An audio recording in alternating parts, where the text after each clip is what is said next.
a lot of my viewers, a lot of my listeners are hearing a lot of what you're saying probably for the first time, certainly at the detail level that you're talking about. And this may be old hat to you, so bear with me here because we have a chance to educate a lot of the 70% in the middle. This is who I think it's really important to wake up Yes. and give information about what you're talking about. And you've probably talked about some of this till you're blue in the face, but I need you to get a little bluer because I need you to fill in the blanks. I think what I'm hearing you say is that they'll both spark a riot, they'll go to a larger demonstration and embed themselves in a big group or a big movement and then get it to devolve into something that is a lot more destructive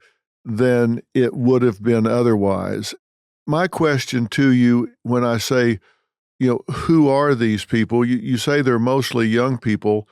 When they get up the next day, they go do this, they go throw bricks through windows, they start fires, they burn cars, they turn them over, they attack people, and they might do it with 30 people or 130 people, depending on their investment in that cause. When they get up the next morning, where do they go? What are their jobs? Who are these people? How are they absorbed back into society when they're not wearing their black disguises? Where do we find these people? Where are they during the day, during the week, when they're not out creating havoc? Great question. So in Portland at the time, I did public records requests of the people who were arrested night after night. Some nights there were 30 people being arrested a night, and I would request all the names, the mugshots, and the charges. And then I would systematically try to look through age, educational background, race, anything I could find. Well, what's their social media posting? Unsurprisingly, a lot of their social media accounts had Antifa propaganda on it in terms of identifying themselves with the movement through the use of some of these symbols. Your listeners can think of Antifa as a gang, as an informal gang that one can self-identify with.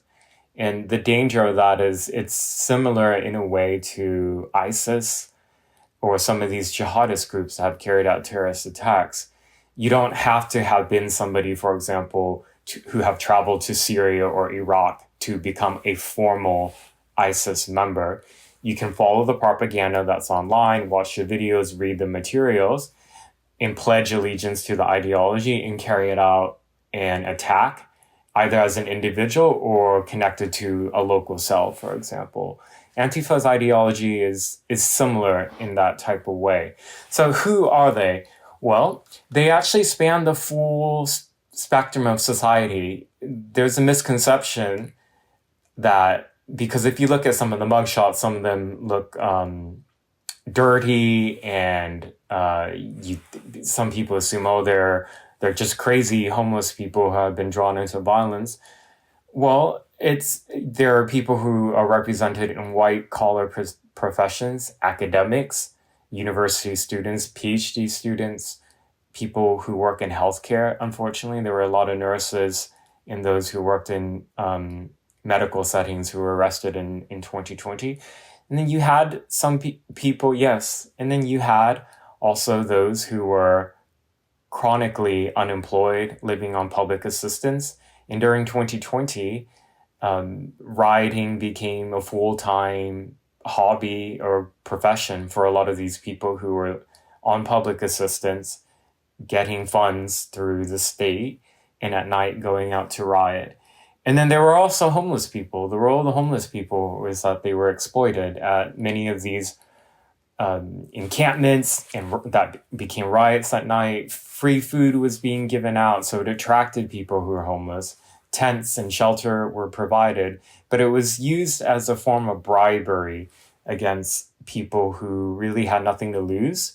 So some of the homeless people would be given weapons. Weapons were dispersed by Antifa, such as projectile weapons, frozen water bottles, even cans of food.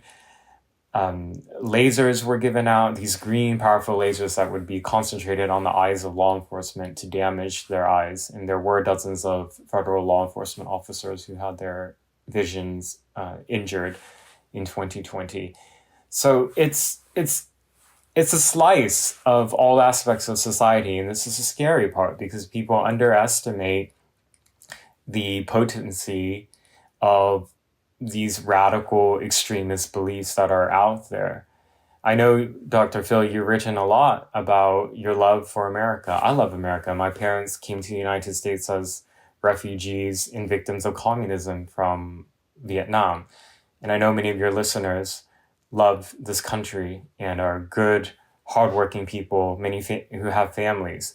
And it might be a bit shocking to believe that in some dark corners of America, unfortunately not really dark corners anymore, it's a bit in the mainstream, at universities, in many cities, there is a mainstreaming of a hatred of America through various ideologies. Some of them, for different reasons, would like to see America destroyed.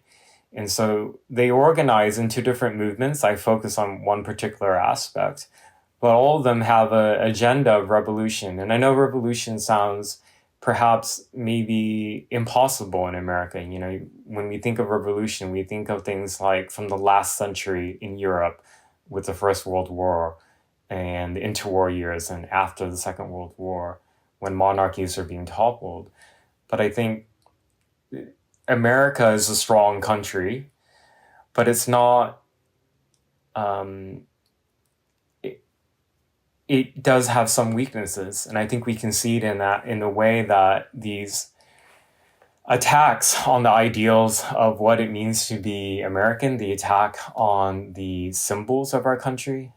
Look at how often it is you see American flags being burnt and how people in public life express a really virulent hatred of their own country, often out of a misunderstanding of reality and facts. But institutions have also been captured. Education, higher education, a lot of media, unfortunately, a lot of journalism have been taken in by various anti-American worldviews. And you see it reflected in the reporting. People can rewrite academics, so-called professionals, rewrite American history now. 1619 Project, for example, which was lauded and received awards. And so America's facing a lot of attacks ideologically, literally as well, through the form of violence. And I guess what I hope that your listeners and viewers grasp is that things are not well in the U.S. And, you know, if you live in a state that didn't experience all the riots, you live in a suburban area, it may seem kind of like that stuff didn't really happen. But unfortunately, in city to city in the U.S., there is a lot of political violence. 2020 was an exceptional example, but the people who are involved in that did not face prosecutions by and large, were not imprisoned, were able to learn from their lessons of how to riot effectively, how to fundraise, how to use propaganda effectively. They were able to use that again and are doing it now currently with the university encampments that we've seen break out at dozens of universities, not just in America. It's spread to Canada, it's spread to Western Europe. And these encampments have a lot of extremism in it. It's not about human rights for Palestinians in Gaza. It's also calling for a destruction of the state of Israel and a destruction of the United States of America.